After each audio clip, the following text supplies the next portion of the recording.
Please welcome to the stage, Anna Freeman.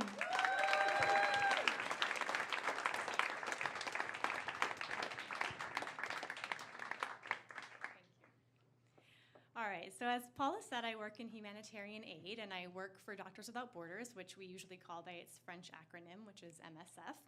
And I did my first assignment 10 years ago, and I was very young, and like many young people, I was very naive and very optimistic about what I was going to be able to do. And I went to Eastern Congo, and I worked in a trauma hospital for 6 months.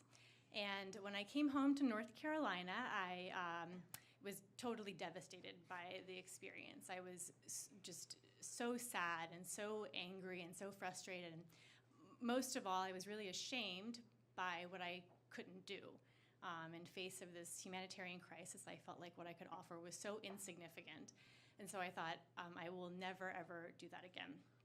And so I started working again as a nurse in North Carolina. And over the following couple of years, I ended up doing a couple more assignments with MSF. And I found that with time and with experience, I was able to kind of manage those feelings and do this work that I really loved and I really cared about, but also take care of myself. So I started working full-time for MSF and worked in a lot of different places around the world and in a lot of challenging settings. And then last year I got a call asking if I would go to Syria to do an evaluation of a hospital that MSF runs. And I'll give you some information about this hospital and where it is in Syria. So as I'm sure you are aware, there's been a multi-year civil war in Syria. And in this part of the country where the hospital is located, there are a lot of people who have been displaced. So they've fled their homes because of violence and are living in camps. So they're living, what that looks like is that extended families live together in canvas tents, and they have poor access to things like water and electricity. And for cooking, people use basically like camping stoves with unrefined fuel. And unrefined fuel is very unstable, and so it's very explosive. And what happens often is that the stoves will explode and cause a fire. And so the hospital that I was being asked to evaluate is a hospital that treats explicitly or only patients who have burns that come from either these kind of cooking accidents or from things like shelling. And when I accepted to go do this evaluation, what was explained to me was that this part of Syria is very, very unsafe, and it's actually too unsafe for MSF to send international staff there. So there's a Syrian staff that runs this hospital, and then there's a support team of international staff in a neighboring country in the Middle East that provides support to the hospital. So they said, you know, you're going to go to this neighboring country and you're going to do your review, what we call cross-border, so remotely from this other country. So that's what I set off to do. And I get there, and I find that the team has set all this stuff up for me. So they've hired a translator named Noor, who will work with me, and there are like boxes and boxes of documents for me to use in my evaluation. And they've got a computer with Skype, which is the best, most reliable way to talk to the field team. So Noor, he starts translating all these documents for me, and the first thing that I do is I go through the emergency department logbook, where all the patients are listed. And I'm thinking that this will help me understand the activity in the hospital to get a feel for what they're doing and what it's like. And what I find is that this logbook actually really gives me an idea of what it's like to live in this part of Syria. Because every time there's an attack in the area, I can see that in the book, because there will be a bunch of patients who come with traumatic burns. Or every time there are new people who come from a different part of Syria who have fled, I can see that in the book as well, because there's a new camp that appears. So I'm getting this idea of what it's like to live there. And meanwhile, Noor and I are talking to the team in the field and setting up interviews with different staff, and it's going terribly. The connection is so bad, we can barely talk to anybody. We can hardly hear with Skype. It's just a nightmare.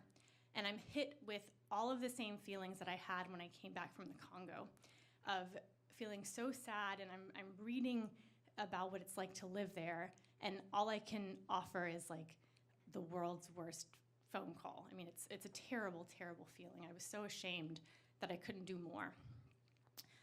But of course, we press on, and we're trying to figure out a way to make this work. And so Noor and I realized that for us to best communicate with the field team, that we will use this computer with Skype, and we have to use earphones to hear. So he and I are sitting next to each other, like sharing an earphone, like this. And it's connected to the computer, of course, and we're like making full body contact going down the side, which is pretty uncomfortable in a Middle Eastern context. So we're both like, talking like, it's terrible. It's really uncomfortable. And Noor has his computer open as well because he has a translation software, since even though his English was fantastic, he didn't have a full medical vocabulary. So while translating, he's like also looking words up on his software. And I've got my phone with WhatsApp, which is what I'm using every time Skype fails, which is like every 5 seconds. I'm texting the team and saying, stand by, we're calling you back, or whatever. So it's, this is what we find we can kind of work with.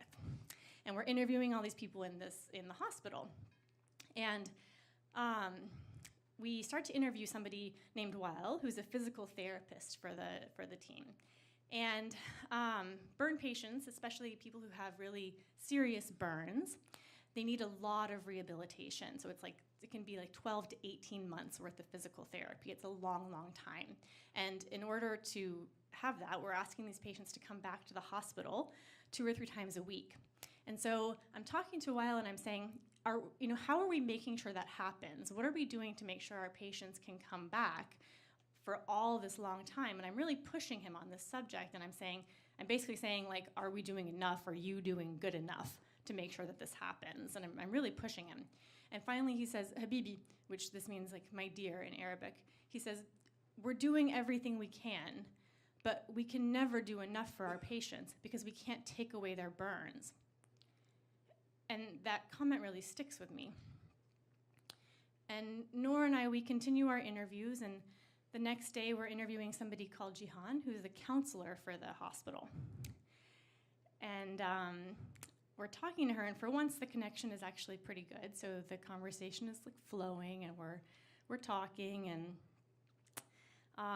I realized that Jihan, like all of our staff, she is living in this area, so she's exposed to all of these same traumas with the attacks and the population shifts and displacement and all of these things that our patients are exposed to, she's also living.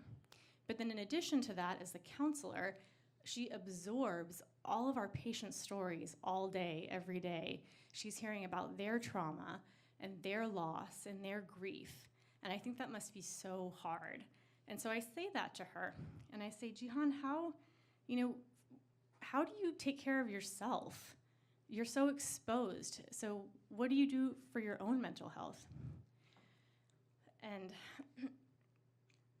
Jihan says, well, Skype froze. And I was so frustrated. And I turned to Noor to say, look, okay, what are we gonna do? And Noor stops me, and he says, I think she's crying. And I realized that he was right. Skype actually hadn't frozen. She was silent because she was trying to compose herself. And finally, she says, no one's ever asked me that before, and I've never thought about my own mental health. And I realized that talking to Wael and talking to Jihan, we were just people talking to each other. And even though we could sometimes barely hear each other, or there was the translation, we were just 2 human beings talking. And then I got to the end of my evaluation, and it was almost time for me to go. And I offered to the team to do kind of a debriefing or like give them feedback on my review before I left to go back to the States. So I asked the nursing director if he could set up a time that we could do this. And so his name is Abdul Malik, and I said to him, this is not mandatory. People can come if they want to. They don't have to come. And so he sets it up, and we get everything ready to go. And he had this good idea. He took a picture of the room and sent it to me through WhatsApp because we couldn't use the video on Skype. So we're about to start, and I open WhatsApp, and I have this picture, and this room is just jam-packed with people. And I'm thinking like, oh God, they probably all felt like they had to come to this evaluation because somebody is here from headquarters that's reviewing them. So I've got Abdul Malik on the phone, and I say, this is wonderful, and I'm so glad everybody is here, but I hope that nobody felt pressured to come. And he says, well, Anna, for one thing, we all want to provide the best care that we can for our patients, so we all want to be here to hear what you have to say. And then he says, but more than that, when people like you come and work with us, we know that the world hasn't forgotten us.